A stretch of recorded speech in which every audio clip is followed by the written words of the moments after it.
What's up, everybody? It's Trey Smith, one half of the Blue Bloods College Game Time podcast. And today I want to talk about two new head coaches at Blue Blood programs and the biggest challenge that I believe each of them is going to face this season. But before we get into that, you know what I'm going to say. Please hit subscribe. Thank you so much if you're already a subscriber. We are the YouTube channel that drops fresh college sports content every single day. It's Blue Bloods, CGT for College Game Time. All right, let's get into this. We've got Marcus Freeman and Brent Venables. Marcus Freeman, everyone knows, is taking over Notre Dame. Brent Venables taking over OU, which was kind of like a reunion from history. He has a deep history in Norman, and then they brought him back when Lincoln Riley went west to USC. So, what is the number one challenge that each of these coaches are going to face? Because they're both in very similar situations, right? Both are taking over blue blood programs. Both are first-time head coaches. Both are defensive-minded coaches. They come from the defensive side of the ball. So I guess the biggest difference is the age discrepancy, right? Freeman's a lot younger than Venables, but both are entering their first ever head coaching job. And I think each one of their biggest challenges are different.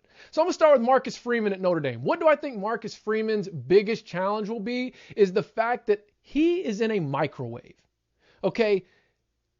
His job, at least as it pertains to the Notre Dame brass, the stakeholders and decision makers and friends of the program, they're expecting immediate results.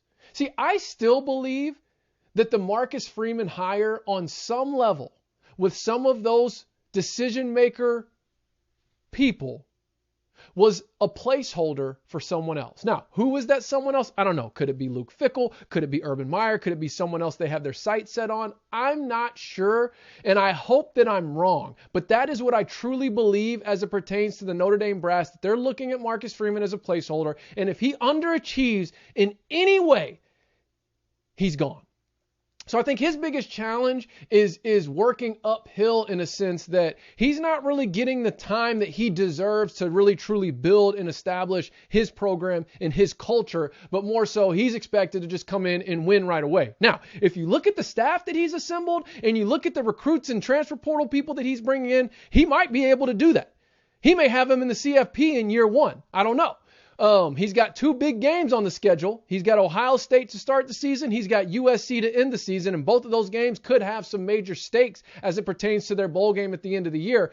I, for one, am a huge Marcus Freeman supporter. I believe that he is a phenomenal coach and deserves as many years as it takes to get it done at Notre Dame, because I believe he will. I'm just telling you from a maybe non-biased perspective or an outsider's perspective, I know the fan base, for the most part, is all in on the hire. The players love him. Players are all in on his hire. Fan base is a little bit split, but I'm just telling you, the Notre Dame brass, the money, the decision makers, the boosters, the administration, I do believe that somewhere in the back of their minds, they're thinking, okay, if this doesn't work out, we're going all in on you fill in the blank. So I've got a couple of videos where I've shared what I think they're thinking up there in South Bend, but I believe Marcus Freeman's biggest challenge in year one is operating in this microwave like expectation. Instant results. All right, moving on to Brent Venables. I actually think his is the complete opposite of a microwave situation because of his previous ties to Norman, because of his previous ties to Bob Stoops, because of the players that he's coached who are now alum of Sooner Nation. Like, this guy is absolutely beloved, and everybody knows he's coming in to do one thing, and that is to rebuild the Sooner defense. That's been the biggest gripe about the OU Sooners from their fan base, from their decision makers, from their boosters, from everyone affiliated with the program. It's been they don't play defense. They score all these points and have gotten to the CFP, and then when they get there, they can't do anything because they don't play defense. They believe Venables is the guy that's going to get it done. And I think he has a longer leash than what Marcus Freeman has at Notre Dame. But it's a totally different situation. So what I believe Brent Venables' biggest challenge is going to be as he steps into this new job is not spreading himself too thin. Okay, he's the head coach now, and if he tries to be the defensive coordinator, be the special teams coordinator. Like if he tries to put his hands in everything and operate the same way he did, as detailed as he did as the defensive coordinator at Clemson and even when he was an assistant coach at OU, I think that could ultimately come back to haunt him, because on some level, he's got to be able to be in that head coaching position and be able to kind of be the visionary guy and trust everyone to do their job and handle a lot of the details. Now, I'm not saying he can't be a detailed-oriented guy when he's on the field and he's coaching, but if he puts his hand into too many pots within the program, he's going to spread himself too thin to where he's not really able to give his best to any one thing. And let me give you an example of who he kind of reminds me of. Kind of reminds me of Dan Quinn. Okay, the NFL defensive coordinator, I say former Cowboys. He's the current Cowboys defensive coordinator, probably getting ready to be the former, because I have a feeling he's about to get a head coaching job. But came to Dallas for 1 year, completely revamped and renovated the defense. Okay, prior to that, he was the head coach at Atlanta. Ended kind of in somewhat of a disaster. He was fired, I believe, mid-season. But before his time in Atlanta, he was a defensive coordinator at Seattle with the Seahawks, went to back-to-back Super Bowls, won one of them. And then when he went to Atlanta, he had immediate success. Okay, he had him in the Super Bowl his second year, and then obviously we know what happened. Tom Brady had the greatest Super Bowl comeback of all time, but I mean, he had his team in the Super Bowl, and then after that season, things just slowly went downhill from there. Now, obviously Kyle Shanahan left, and that was a huge blow.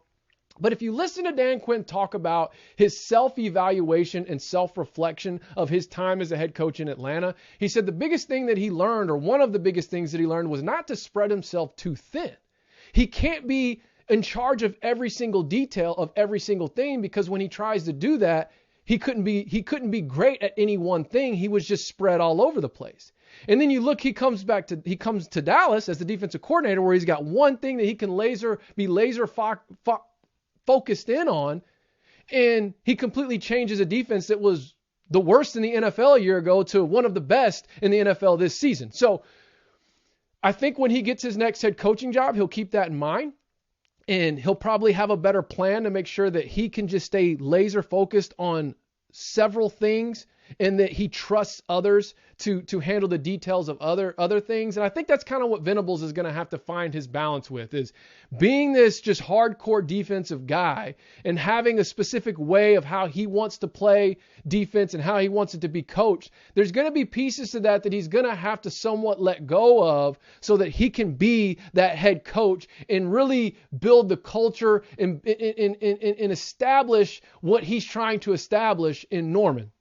So that's kind of what I think. I think Marcus Freeman, he's battling against the microwave expectations. I think Brent Venables is going to be battling more of himself, where he's got to make sure he doesn't spread himself too thin. I think it's set up for him to have success immediately, especially with OU staying in the Big 12 for a few more years.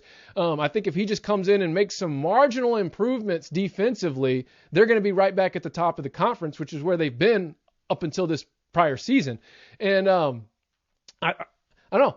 Let me know what you think. If you're an OU fan, tell me what do you think Brent Venables' biggest challenge is going to be? If you're a Notre Dame fan, what do you think Marcus Freeman's biggest challenge is going to be as they both step into their first ever head coaching jobs that just happen to be at nationally renowned blue blood programs? That's it for me. I'm Trey Smith. Please hit subscribe.